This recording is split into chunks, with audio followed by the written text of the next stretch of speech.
ഓരോ എനിക്ക് വയ്യ പനിയുണ്ടേ. ഓരോ സൈസിലും ഓരോ വ്യത്യാസം വരുമ്പോഴത്തേക്കും നമ്മൾ അനുഭവിക്കുന്ന സന്തോഷം വേറെ ലെവലാണല്ലേ. ഞാനിപ്പോൾ ഇന്ന് ഈ ഡ്രസ്സ് ഇട്ടപ്പോഴും എനിക്ക് ഭയങ്കര ഒരു സന്തോഷമായിരുന്നു. കാര്യം പണ്ടൊന്നും ഇടാൻ പറ്റാഞ്ഞ കാര്യങ്ങൾ ഇന്ന് സാധിക്കും. ഇന്നലെ ഒരു കുട്ടി എന്നെ വിളിച്ച് മെസ്സേജിലൂടെ കരഞ്ഞൊരു കാര്യമുണ്ട്. എനിക്ക് 22 വയസ്സേ ഉള്ളൂ ഇത്താ, പക്ഷേ ഞാൻ ഡെലിവറി കഴിഞ്ഞപ്പോഴത്തേക്കും ഒരു തള്ള വൈബ് അല്ലെ ഒരു അമ്മച്ചി ലുക്കായ ഒരു ഫീലാണ്.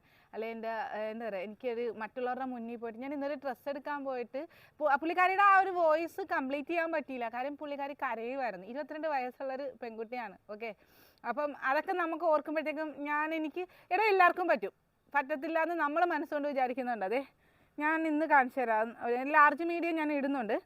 ഇതൊരു സ്മോൾ സൈസ് ഒരു ഉടുപ്പാണ്. ഓക്കെ, ഒരു ഷോർട്ട് ടോപ്പാണ്.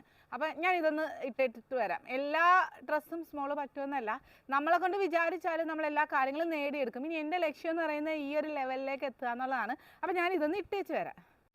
അപ്പം ഏതൊരവസ്ഥയിലും ആ ഒരു സ്മോൾ സൈസ് ഡ്രസ്സിലേക്ക് ഇങ്ങനെ നമുക്ക് ഇടാൻ പറ്റുന്ന, അല്ല ആ ഒരു എസ് എന്നുള്ള ഒരു 5XL എന്നുള്ളൊരു കണക്കിൽ നിന്ന് ഒരു എസ് എന്ന ലെവലിലേക്ക് നമുക്കിപ്പോൾ ഇങ്ങനെ എത്താൻ പറ്റുന്നാലേ ആ ഒരു ആഗ്രഹം സാധിച്ചെടുക്കുക. അത് നമ്മൾ ലക്ഷ്യം വെക്കണം മനസ്സിൽ.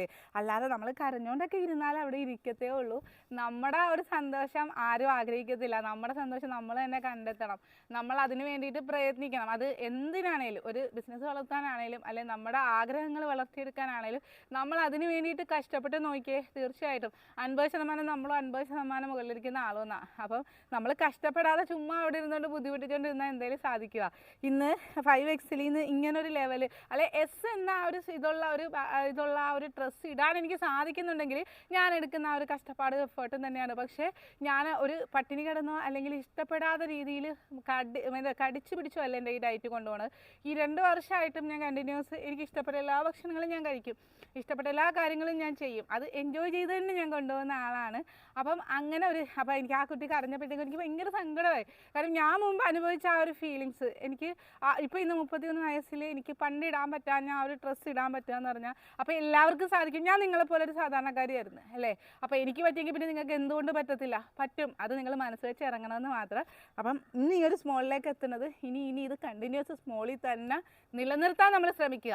ഒറ്റ ദിവസം കൊണ്ട് ഡയറ്റ് പൊട്ടിച്ചെറിയുക അല്ല, നമ്മൾ ഇഷ്ടപ്പെട്ട എല്ലാം ഇഷ്ടപ്പെട്ട് കുറച്ചൊന്ന് കഴിച്ചു നോക്കിയേ. നമുക്കത് കണ്ടിന്യൂസ് കൊണ്ടുപോകാൻ പറ്റും. കുറയ്ക്കലല്ല, അത് മെയിൻറ്റെയിൻ ചെയ്യലാണ് കാര്യം.